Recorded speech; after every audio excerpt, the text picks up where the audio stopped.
I am a survivor, I am a believer, I am a ninth inning achiever, I am persistent, I am patient, I am destined for greatness. By God I am resurrected and continuously tested. I am a man on a mission with an unchained vision. In all of these things I am. Greetings to my friends, family, fans, and followers. My name is Charles H.F. Davis III. I am the President and Chief Inspiration Officer of Vocal Speakers, an inspirational consulting practice destined to create inspiration in your life and the lives of others. I want to thank you for joining me for this first video blog entitled the Speak Out series of video blogs. This one in particular is in response to the ABC news special that was recently aired dealing with why black women are single. We're also going to try to address the article that came out in Essence today that deals with the black male shortage. So we want to kind of talk about both of these things. They've kind of arisen into this frenzy through a number of conversations that I've had, I'm sure that you've had as well, about this issue. And really just want to address them from a man's perspective, give a little bit of an opportunity for the male voice to be heard, because I don't think that the male voice is really heard in any of these specials, and often hasn't been the case. It's usually a group of women talking about this issue alone, and any one-sided conversation, especially when it involves two different sets of individuals, it's going to be hard-pressed to find a solution. So I think that we have to use these platforms that we have now to kind of begin to address this conversation and give both sides of the points of view. So we just want to provide at least one perspective from one black man about this issue, and highlight a couple of different things. One that just deals with, first, and something that the Essence article really highlighted, was the way that this master narrative is constantly painted of us, that there's something wrong with black men, there's something wrong with black women, and that we are the anomaly. There's something that has to be explained about our situation and why we're in dysfunction with this idea of marriage. And one thing that the Essence article really did a good job of is really showing how we compare across these subgroups. And I'm not sure where the statistics are from, but based on what was provided in that article, it said that 51% of all women are currently not married. So on average, 51% of women in America are not married, where I think it was 42% of black women, but also across the other subgroups, that 51% of Latino women are not married. I believe 45% of non-Hispanic white women also are not married, as well as 41% of Asian American women aren't married. So I think that kind of gives us a better idea of the entire picture, and not that there's just this alarming rate of black women who are not married currently. I think that we also have to bring into the conversation the idea of divorce rate and how that plays into it. We've seen the divorce rate constantly skyrocket, and how this really starts to deal with and address this overall issue of just marriage in general in the United States. So when we look at things like the way that it's kind of the degradation, if you will, of this sacred institution we have. We look at things like The Bachelor, The Bachelorette, and all these, Who Wants to Marry Whoever shows, of how much of a joke and a mockery we make of this institution. We wonder why certain people don't understand, what it really takes to be in a relationship, a committed relationship, what it takes to be married, the things that it's going to take to sustain that relationship. So it's really a bigger societal problem that's really at work, and black women and black men are only one fragment of that conversation. So you have to look at it kind of in its overarching and total view. I think that another thing that has to be considered, really four things that I think that really need to consider in this conversation, is how we deal with this varying levels of attraction, what being attractive is, what it means to us, what being attracted to somebody else means, and how those things change over time.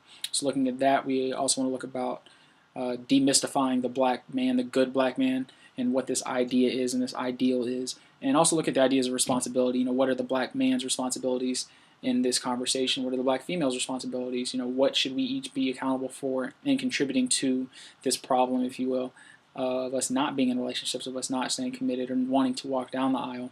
And how are we going to reconcile that with each other and reconcile that within ourselves? So kind of the first thing, dealing with this idea of attraction, how we define attractive, what that really means. One thing that the ABC special did show is that a lot of the women said they had lists of these various things of what they wanted out of their mate. And a lot of that dealt with, I think one woman talked about specifically chemistry and being able to be attracted to that person. And while those things are important, we have to really reconceptualize what it means to be attractive. I think through our adolescence and through some of our college years, especially growing up here, in the West, in the United States, that we have this material level of attraction. So, how somebody presents themselves as far as what they look like, how they speak, the clothes they wear, all these sort of material things, the kind of money they have. These are things that are attractive to us generally in a lot of our more youthful stages.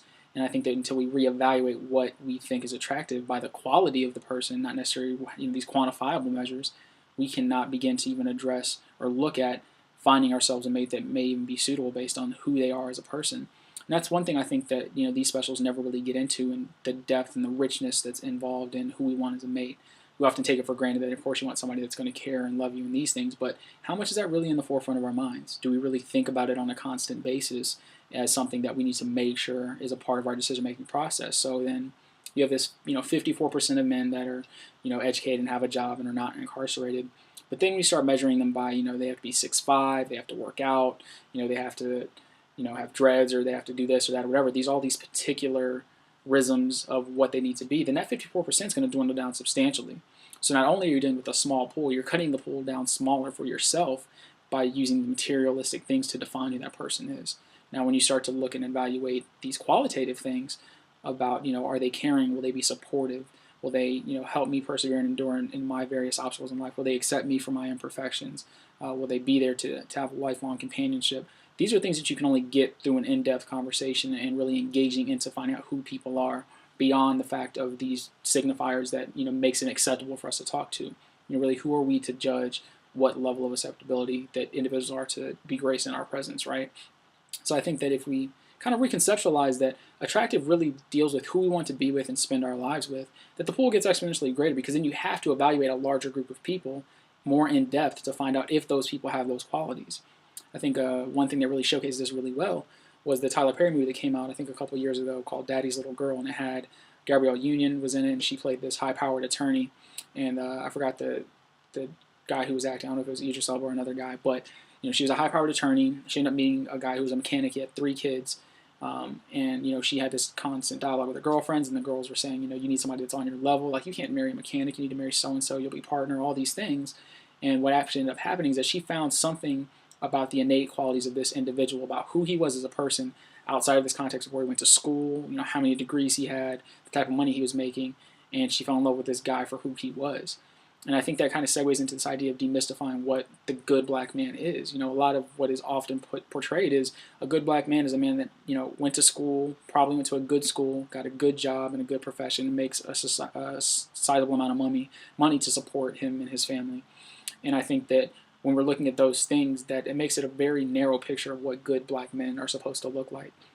So I think that with, taking that out of the consideration, not that those things aren't important, but really looking at, a good black man being somebody that is supportive and is caring and believes in what it means to be a black man, what it means to be a black woman, what it means to have a black family, and instill values that are going to continue to perpetuate our greatness and our growth, then we can start to really look at more individuals as parts of consideration for our value sets, and that there is not this monolithic, box-shaped person that comes in a package as good black man Inc. And here you are, it's on your doorstep to be delivered, and I think those things have to be considered.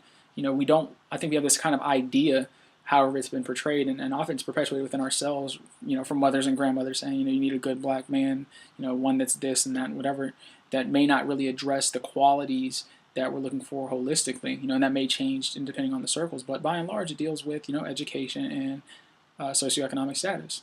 And I don't think that those are the only measures that you should be measuring individuals by if it can't really tell you the quality of a person.